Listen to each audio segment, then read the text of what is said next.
தமிழகத்தில் விரிவாக்கம் செய்யப்பட்ட காலை உணவு திட்டத்தை முதல்வர் மு.க. ஸ்டாலின், துணை முதல்வர் உதயநிதி ஸ்டாலின் ஆகியோர் தொடங்கி வைத்தனர். விழாவிற்கு வருகை தந்தவர்களுக்கு அமைச்சர் கீதா ஜீவன் நினைவு பரிசு வழங்கி வரவேற்றார்.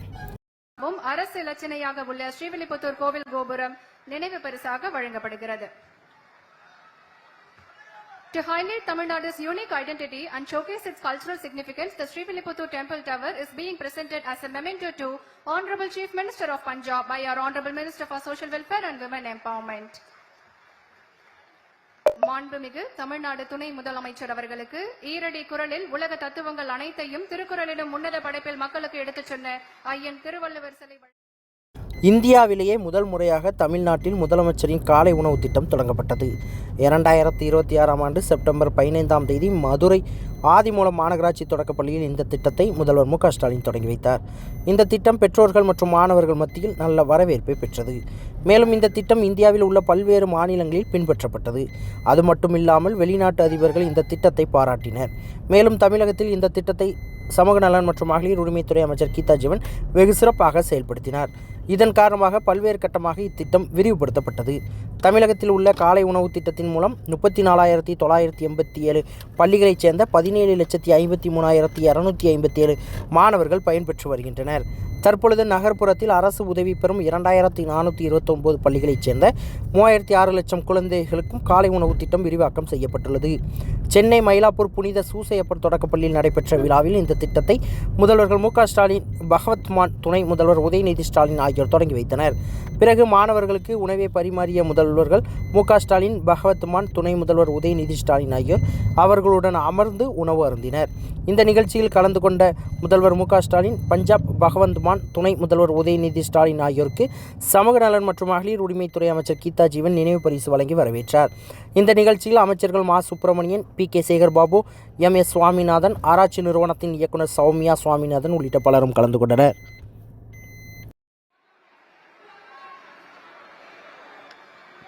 அன்புள்ள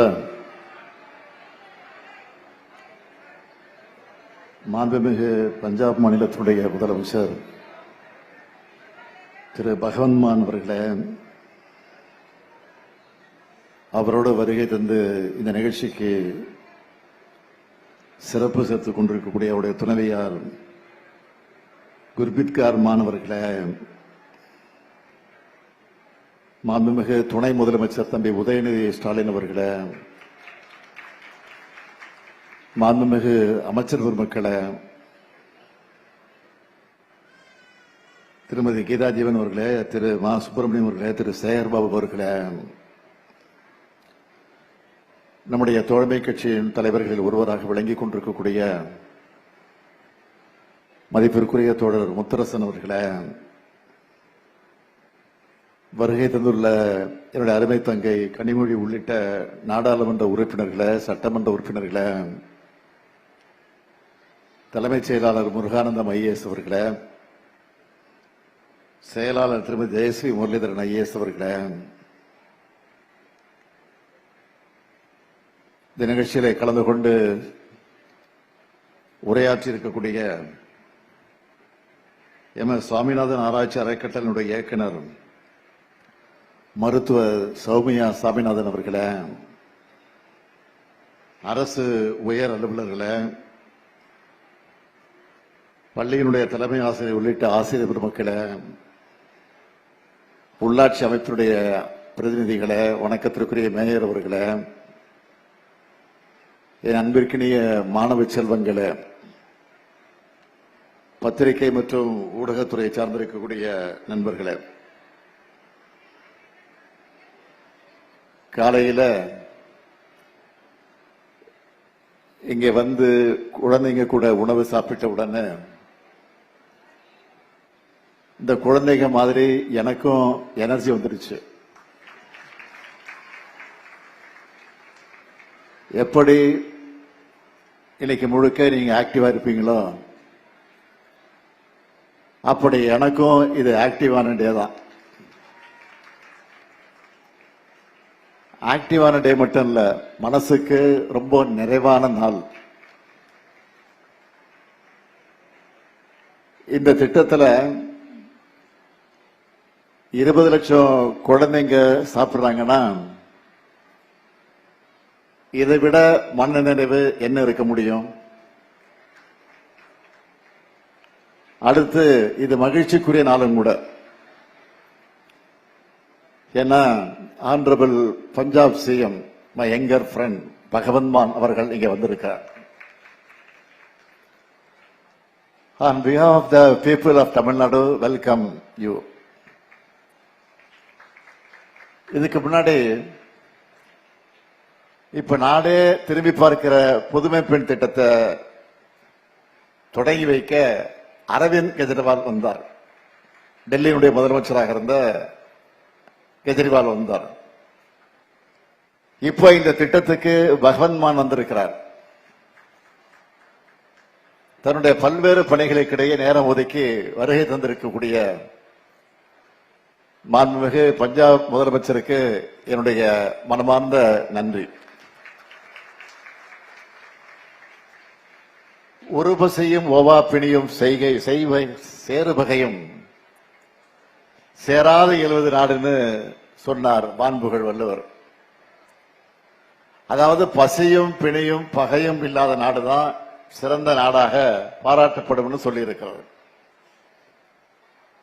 வள்ளுவர் வாக்குக்கு இலக்கணமா இன்றைய நிகழ்ச்சி அமைஞ்சிருக்கு. கல்வி அறிவை வழங்குறதா மட்டும் பள்ளிகள் இருக்கக்கூடாது. அவங்க வயிற்று பசியும் போக்கணும். நீதி கட்சி காலத்தில் நீதி கட்சியுடைய ஆட்சி நடைபெற்ற போது அப்போது சென்னை மாநகராட்சியில பள்ளி குழந்தைகளுக்கு மாநகராட்சியில் படிக்கக்கூடிய பள்ளி குழந்தைகளுக்கு உணவு வழங்கப்பட்டுச்சு. அதனுடைய தொடர்ச்சியா பெருந்தலைவர் காமராஜர் அவர் ஆட்சியில மதிய உணவு திட்டம் செயல்பாட்டுக்கு வந்துச்சு. இதோட தொடர்ச்சியா காலை உணவு திட்டத்தை நம்ம திராவிட மாடல் அரசு தொடங்கணும். இந்த திட்டத்தை தொடங்க காரணம் என்ன என்றால், ஆட்சி பொறுப்பேற்ற சில நாள்ல சென்னை அசோக் நகர் மகளிர் பள்ளிக்கு போனப்போ அங்கிருந்த மாணவிகள்கிட்ட காலையில என்ன சாப்பிட்டீங்கன்னு சாதாரணமா கேட்டேன். ஆனா நிறைய குழந்தைங்க சாப்பிடுன்னு சொன்னாங்க. சில மாணவிகள் டீ மட்டும் குடிச்சிட்டு வந்துட்டேன், பன் சாப்பிட்டேன், இந்த மாதிரி சொன்னாங்க. இதை மனசுல வச்சுதான் காலை உணவு திட்டம் தேவை என்பது அரசின் கொள்கையாகவே அறிவிச்சேன். 2022 அந்த ஆண்டு 22ஆம் ஆண்டு செப்டம்பர் 15ஆம் நாள் பேரறிஞர் அண்ணாவுடைய பிறந்த நாள்ல மதுரை மாவட்டத்தில் முதலமைச்சரின் காலை உணவு திட்டத்தை தொடங்கி வச்சேன். முதல் கட்டமா 1545 பள்ளிகள்ல 1,14,095 மாணவர்கள் இந்த திட்டத்தில் பயனடைஞ்சாங்க. பிறகு 25/8/2023 அன்று முத்தமிழறிஞர் கலைஞர் பிறந்த திருக்குவளையில எல்லா அரசு தொடக்க பள்ளிகளுக்கும் இதை விரிவாக்கம் செஞ்சோம். 2024ஆம் ஆண்டு பெருந்தலைவர் காமராஜர் பிறந்த நாள்ல ஊரக பகுதிகளில் இருக்கக்கூடிய அரசு உதவி பெறக்கூடிய தொடக்க பள்ளிகளுக்கும் இந்த திட்டம் விரிவுபடுத்தப்பட்டுச்சு. இதுவரை 17 லட்சம் மாணவ மாணவியர் பயன்பெற்று வந்தாங்க. இந்த திட்டத்தோட அட்டகாசமான சக்சஸ் மற்றும் இது கொடுக்கக்கூடிய அபாரமான ரிசல்ட் பார்த்து இனி நகர் பகுதிகளில் செயல்படுகிற 2429 அரசு உதவி வரக்கூடிய பள்ளிகளுக்கும் விரிவாக்கம் செய்கிறோம்.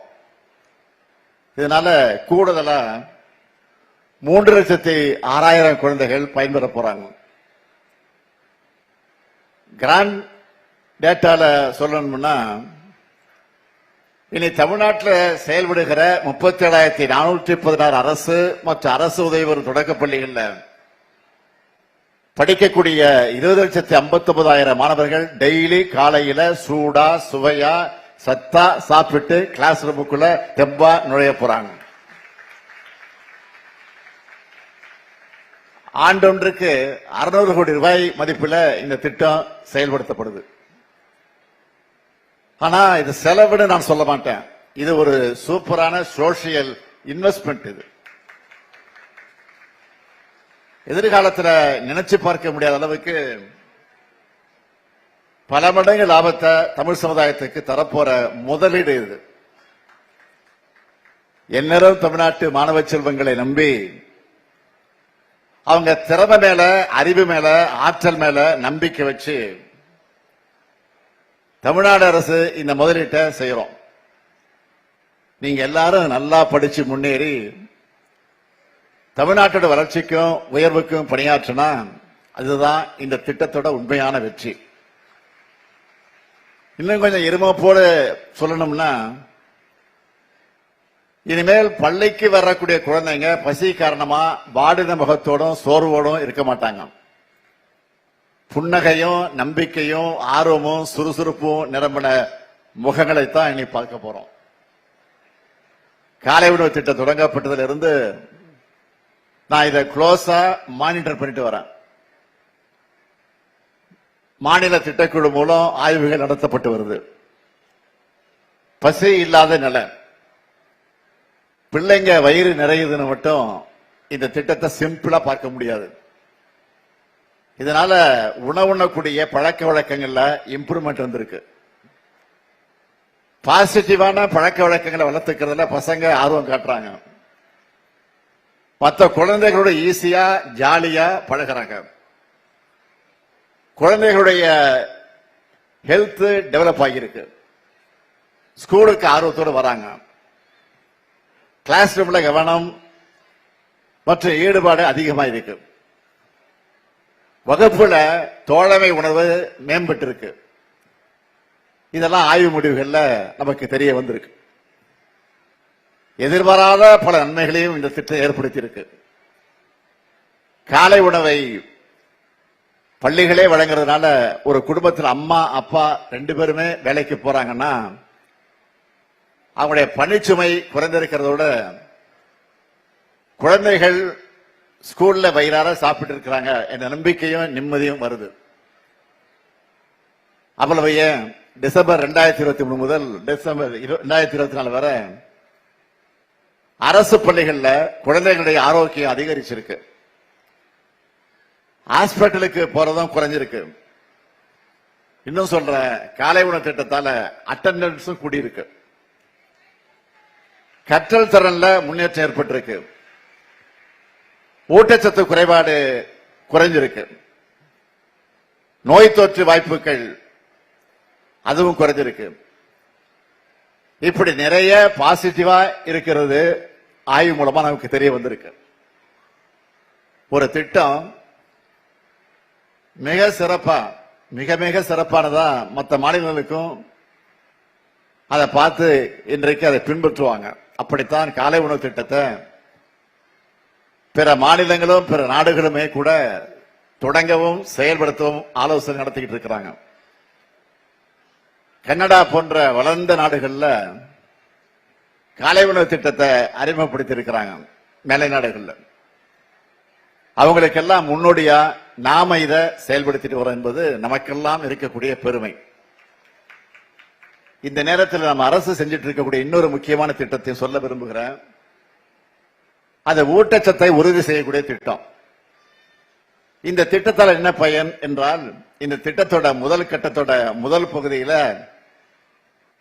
6 மாசம் வரையில 14,901 குழந்தைகள்ல 13,292 குழந்தைகளையும், 2ஆம் பகுதியில 6 மாசத்திலிருந்து 6 வயது வரையிலான 92,015 குழந்தைகள்ல 61,651 குழந்தைகளையும் ஊட்டச்சத்து குறைபாட்டிலிருந்து மீட்டு எடுத்திருக்கிறோம். அதே போல 2ஆம் கட்டத்தில் 6 மாசம் வரையிலான 76,705 குழந்தைகள்ல 67,913 குழந்தைகளை சத்துள்ள குழந்தைகளா வளர்த்து எடுத்திருக்கிறோம். இந்த திட்டங்கள் மட்டும் கிடையாது, நம்ம அரசோட முத்திரை திட்டங்களை முக்கியமான சிலவற்றை சொல்லணும்னா, குடும்ப தலைவிகளுக்கு மாதாந்தோறும் 1000 ரூபாய் வழங்கக்கூடிய கலைஞர் மகளிர் உரிமை திட்டத்தில் பயன்பெறக்கூடிய எண்ணிக்கை 1,14,00,000 பேர். பேருந்துகள்ல மகளிருக்கு கட்டணமில்லா விடியல் பயணம். அரசு பள்ளியில படிச்ச உயர்கல்வியில சேரக்கூடிய மாணவர்களுக்கு மாதந்தோறும் 1000 ரூபாய் வழங்கக்கூடிய புதுமை பெண் மற்றும் தமிழ் புதல்வன். வேலைக்கு போகக்கூடிய மகளிருக்கு தோழி விடுதிகள். மூத்த குடிமக்கள் மற்றும் மாற்றுத்திறனாளிகளுடைய வீட்டுக்கே போய் நேர்ல ரேஷன் தரக்கூடிய தாயுமானவர் திட்டம். ஏழை எளிய நடுத்தர மக்கள் இருக்கக்கூடிய இடத்துக்கே போய் பயனளிக்கிற உங்களுடன் ஸ்டாலின், நலங்காக்கும் ஸ்டாலின். இது எல்லாத்துக்கும் ஹைலைட்டா நாட்டிலேயே எக்கனாமிக்ல டபுள் டிஜிட் வளர்ச்சி அடைஞ்சிருக்கிறோம். ஆக தமிழ்நாடு அந்த பெருமையை பெற்றிருக்கு. நான் சிஎம் நாள்ல இருந்து எனக்கு இருக்கிற ஒரே குறிக்கோள், தமிழ்நாடு எல்லா துறைகளையும் நம்பர் 1 மாநிலம் ஆகணும். தமிழ்நாட்டு மக்கள் எல்லா வகையிலும் முன்னேறணும். இந்த நேரத்தில் நான் பெருசா நன்றி சொல்லிக்க விரும்புறது இந்த குழந்தைகளுக்கு சமைக்கிற தாய்மார்களுக்கு தான். உங்க வீட்டுல உங்க குழந்தைகளுக்கு சமைக்கிற மாதிரி நல்லா சமைக்கிறீங்க. மகளிர் சுய உதவிக்குழு கல்வி சகோதரிகளுக்கு நான் மனமார்ந்த நன்றியை சொல்றேன். உங்க பணியை சிறப்பா தொடரணும். மாணவர்களுக்கு நான் சொல்றது ஒன்னே ஒண்ணுதான், நல்லா சாப்பிடுங்க, நல்லா படிங்க, நல்லா விளையாடுங்க, உங்கள் வாழ்க்கை நல்லா இருக்கும். முதலமைச்சரான உங்க முத்துவேல் கருணாநிதி ஸ்டாலினும் நம்ம திராவிட மாடல் அரசும் எங்களால் முடிஞ்ச எல்லாத்தையும் உங்களுக்காக செஞ்சு தருவோம். எங்களுக்கு நீங்க தான் எல்லாம், எப்பவுமே உங்களுக்காகத்தான் நாங்கள் இருக்கிறோம், இருப்போம். குழந்தைகளுக்கு ஆல் த பெஸ்ட். நன்றி. செய்திகளை உடனுக்குடன் தெரிந்து கொள்ள உங்கள் கரம் டிவியை சப்ஸ்கிரைப் செய்யுங்கள். அதோடு பெல் பட்டனையும் கிளிக் செய்யுங்கள்.